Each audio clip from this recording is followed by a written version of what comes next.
A Mira, a una 36enne, è stato fatto divieto di avvicinarsi agli anziani genitori a causa di presunti maltrattamenti nei confronti degli stessi.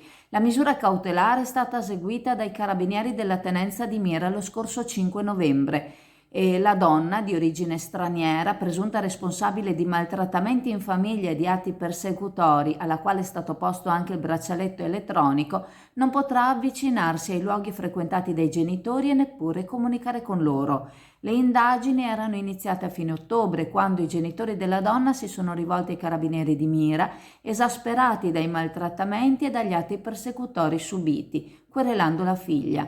Già da aprile la donna aveva cominciato a chiedere ai genitori forti somme di denaro, facendo anche azioni di pressione psicologica e violenza anche fisica nei confronti degli anziani genitori. AF Energia ci trovate in Viale Mediterraneo 135 a Sottomarina, da lunedì al venerdì 8.30, 12.30, 14.30, 18.30. Offriamo il servizio luce, gas, prezzo fisso, prezzo variabile, telefonia, fibra o ADSL per famiglie, imprese e condomini. Qui da noi potete effettuare anche il pagamento delle vostre bollette a una commissione ridotta di 1,30 €. Bene, giornata fresca, ma bella giornata, ma la giornata è bella credo per il settore balneare, anche perché ne avevamo già parlato grazie a te di questo emendamento che diciamo permetteva agli operatori balneari di lasciare il bel attrezzatura durante. Però insomma, spiega tu che sei il presidente. Allora, oggi è in Gazzetta Ufficiale la conversione in legge del decreto 131, quello che riguardava poi la questione legata alle infrazioni pendenti, no, con l'Unione Europea. Cioè avevamo circa 59 procedure di infrazione pendenti, no? Con questo decreto legge, insomma, oggi convertito, li hanno un po' ridotte sensibilmente. All'interno di questo decreto c'è l'articolo 1 che riguardava espressamente le concessioni demaniali marittime. Abbiamo detto la volta scorsa che il governo non ci ha aiutato, Andrea, capiamo, anzi ha forse peggiorato quello che era il 118. Guarda che adesso c'è Elon Musk, vedrai che va tutto a posto. Elon Musk, sì, vabbè. Ma nel caso di specie è passato su 2 o 3 emendamenti di 300 presentati, ma solo 2 o 3. Uno è molto importante in quanto prevede che le opere precarie provvisorie, di cui l'articolo 3, possono rimanere finché c'è la concessione demaniale viva. Quindi in questo caso qua, per quelli che sono in proroga tecnica fino al 2027, per coloro che invece hanno portato a casa una concessione più lunga, nel caso di Chioggia 633, possono mantenere le loro opere fino a scadenza della concessione. È interessante moltissimo, Andrea, perché poi il problema, se vuoi, sostanzialmente di Chioggia piuttosto che del Lido. Come dico io, tu passi spiaggia, le cabine stesse possono rimanere, magari spostate di ambito, ma possono rimanere.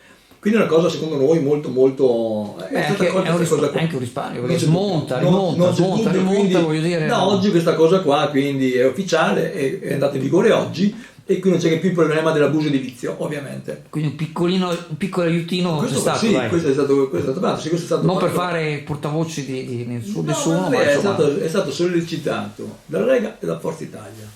Cioè, Fratelli d'Italia, su questa partita qua, Andrea, scusami la polemica, hanno fatto una legge nazionale dei conti concessionari, a livello locale e provinciale fanno domande ai concorrenti sulle spiagge, cioè voglio dire, altri che fanno accesso agli atti a Chioggia sui parcheggi delle associazioni fatte da Fratelli d'Italia, voglio dire, c'è un'attenzione per Fratelli d'Italia in negativo, consenti, si incazzano, che si incazzino pure, ne può fregare di meno, io leggo questa cosa qua, insomma.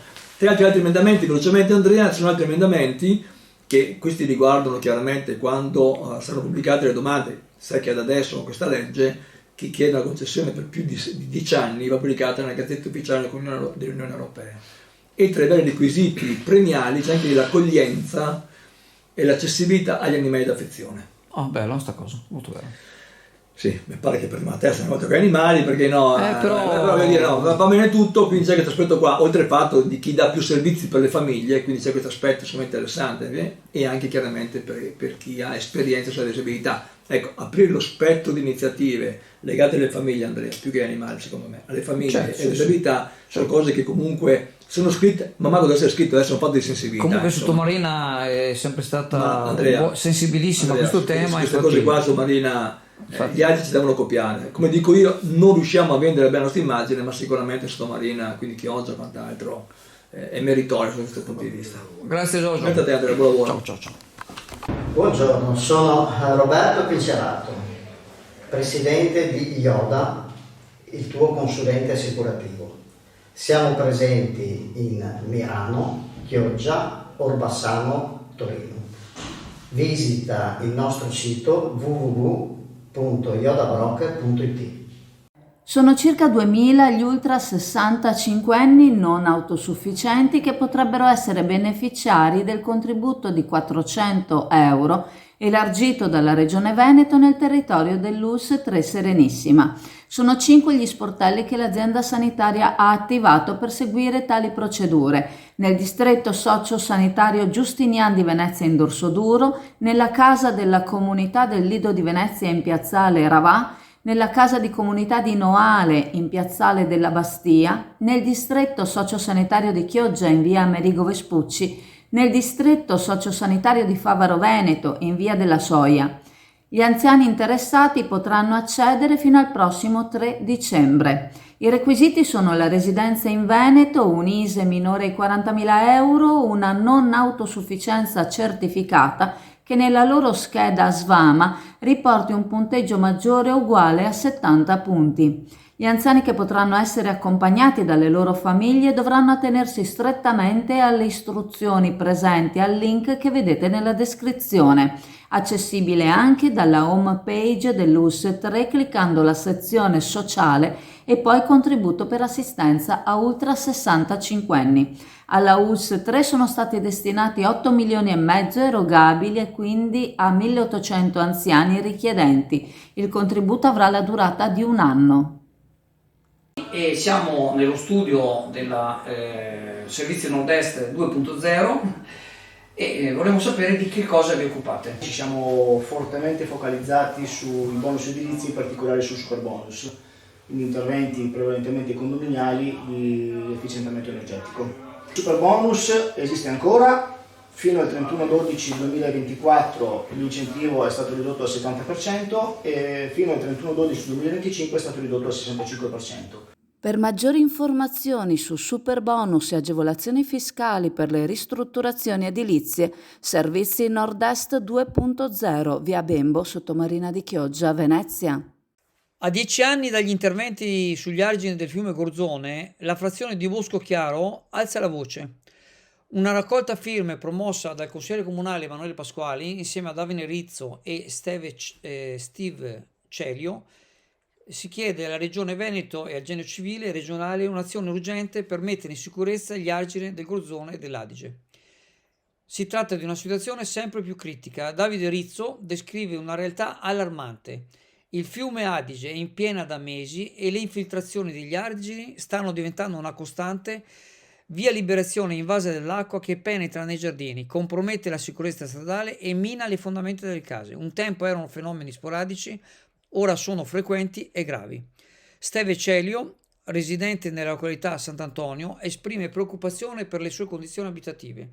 Gli argini sono saturi d'acqua, la mia casa è soggetta ad allagamenti e il pavimento si sta sollevando. Ho inviato una foto della situazione al Genio Civile e al Comune di Cavarzere. La necessità di interventi è urgente e non è più rimandabile. Emanuele Pasquali sottolinea la determinazione del territorio. Non possiamo restare fermi di fronte a questa emergenza. È la voce di un intero paese che chiede sicurezza per gli argini dell'Adige e del Gorzone. Le infiltrazioni non sono più episodi occasionali, ma un problema che preoccupa l'intera popolazione. La raccolta firme è partita nei giorni scorsi, coinvolge l'intero comune di Cavarzere, con particolare attenzione alla frazione di Bosco Chiaro. Grazie al supporto di una ventina di volontari e alla disponibilità delle attività commerciali, sarà possibile firmare fino al 30 novembre 2024. Successivamente una delegazione consegnerà personalmente le firme alla dirigenza del Genio Civile, rappresentando la preoccupazione della comunità. La richiesta è chiara: lo stanziamento di risorse per la sicurezza idrogeologica del territorio di Bosco Chiaro. Un grido d'aiuto da parte di una comunità unita che non può più aspettare.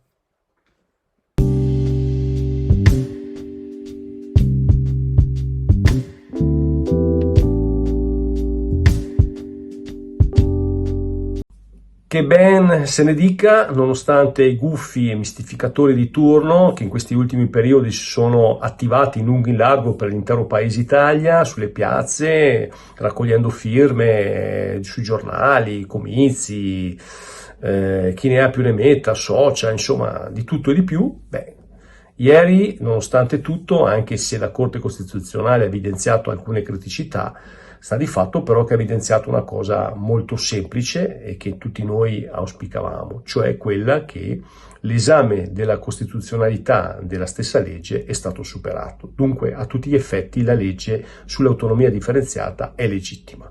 Ora però, certamente attendiamo le motivazioni scritte da parte della Corte Costituzionale, che ha evidenziato, appunto, come dicevo, alcune criticità, evidenziando degli aspetti, tra cui anche i LEP, i famosi livelli essenziali, e dunque aspetteremo appunto le note scritte e le motivazioni più dettagliate.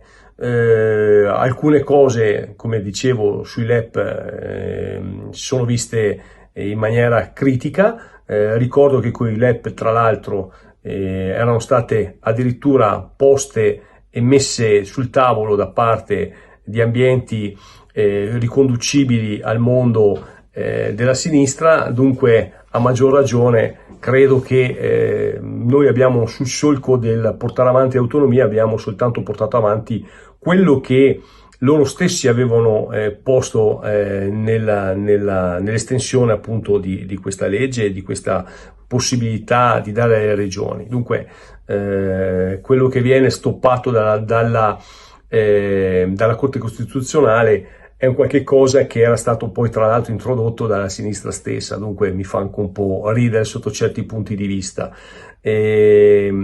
Pertanto prendiamo atto comunque che sarà il Parlamento a dover colmare queste questioni poste appunto da parte della consulta costituzionale e dalla Corte Costituzionale. Dunque, a maggior ragione porteremo avanti appunto quel famoso principio di sussidiarietà costituzionale che regola la distribuzione, diciamo, delle funzioni tra Stato e regioni stesse. Pertanto, ripeto, la Corte Costituzionale in maniera democratica ha evidenziato alcuni elementi da rivedere, però certamente non ha bocciato la legge. Questa è la cosa più importante che va evidenziata e va tenuta conto. Pertanto